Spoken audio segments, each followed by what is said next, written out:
The way that I like to do my readings, I like to always do them a little bit differently, but one of the things at our last Pulp Fest that we attended, which had a ton of RDSP and Dog Star Books people, because that's whenever John and Jen were celebrating 16 years at that point. So it was the Sweet 16.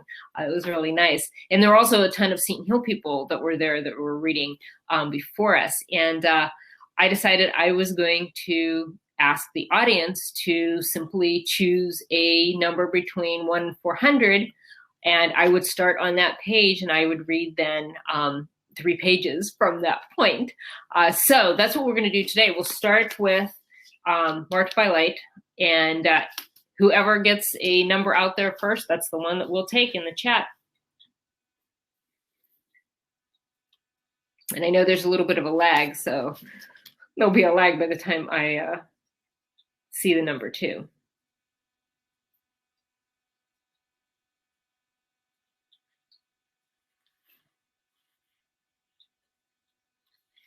And Mike Arnson had warned me at Pulp Fest, what if somebody picks a page that is at the end of a chapter? And that happened, of course, but then it worked out well. Jennifer Barnes, page 154. Okay, I'm heading to 154 right now.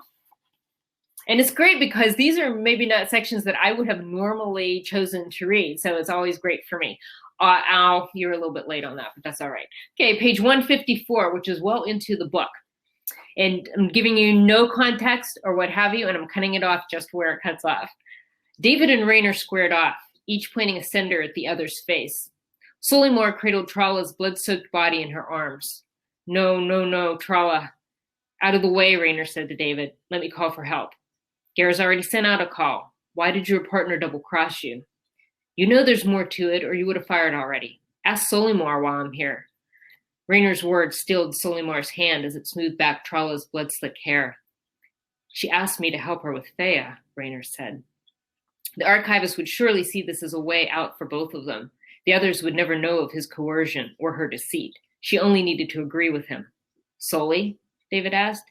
She cried quietly. It's true. Now stand down. Raynor kept the relief out of his voice. Solimore placed Trala's bloodied head on the marble floor. He was trying to save me. Her voice cracked. To save us from that woman. David lowered the cinder and rushed to her side. Raynor chanced to look around for the glass disc. He saw it shattered with the rest of the cylinder among the flopping fish gasping with their wide mouths. Solimore gasped for air too and thrashed on the floor, pummeling David as he tried to console her. Raynor regretted the loss of Solimore's child almost as much as the loss of the incriminating data. The fallout from this violent episode would be far-reaching, especially if Thea gained the Sovereign's ear first. He had allowed his hope of saving Sarah and her lineage to dictate his actions. Now he could pay for that decision with his life. He opened his palm to make a call. How did all this happen? To David's right, the doctors worked on Keenan. To his left, they covered Trala's body. He eyeballed Raynor. The contractor spoke in hushed tones to the embassy investigators.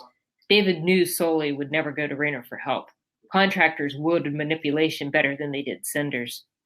David stopped the doctors wheeling Soli out to the transport to ask where they were taking her. The embassy hospital, the one closest to David said. Raynor stepped in front of David and motioned the doctors out the door. She'll be treated for her trauma and distress at the psychiatric facility. I'm taking care of the arrangements myself. David didn't like the sound of that. Raynor slipped past Maury as she paced in the entryway.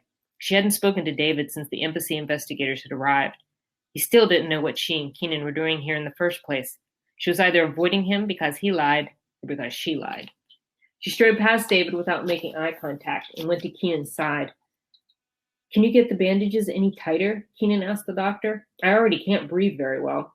Are you okay? Maury asked him. Keenan pulled in a labored breath as the doctor adjusted his bandage once more.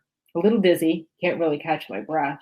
He held up his white jacket. A bloody hole in its side showed where the cinder shot had brushed him. And a little queasy. You just can't get workmanship like this anymore. Maury laughed between tears and gave Keenan a kiss on the cheek.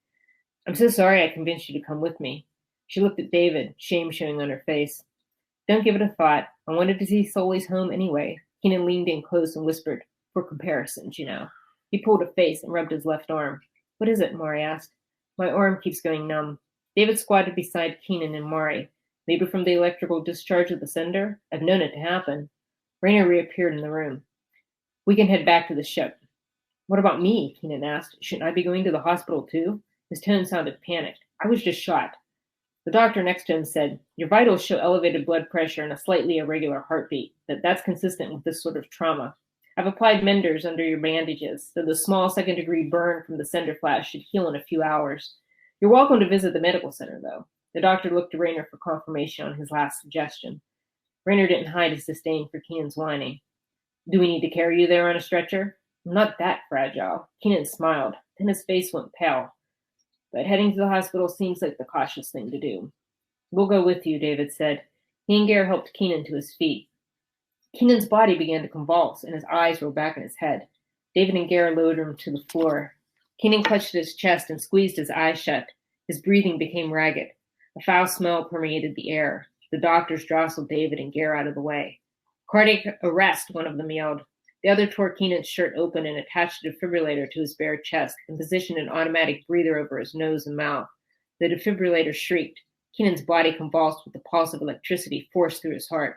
Then the breather inflated and deflated his lungs, causing his chest to rise and fall, but in an abnormal rhythm. The doctors worked frantically and shouted vitals to each other after each pulse and breath. Mari buried her face in David's jacket and sobbed. Garrett watched in shock. Well, Jennifer, you picked a real downer there for that particular book. But I remember that. That was a really hard scene for me to write.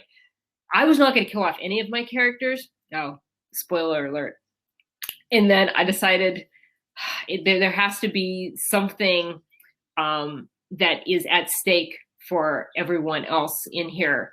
And yeah, so whenever I had to start writing that, I was real sad about it. That's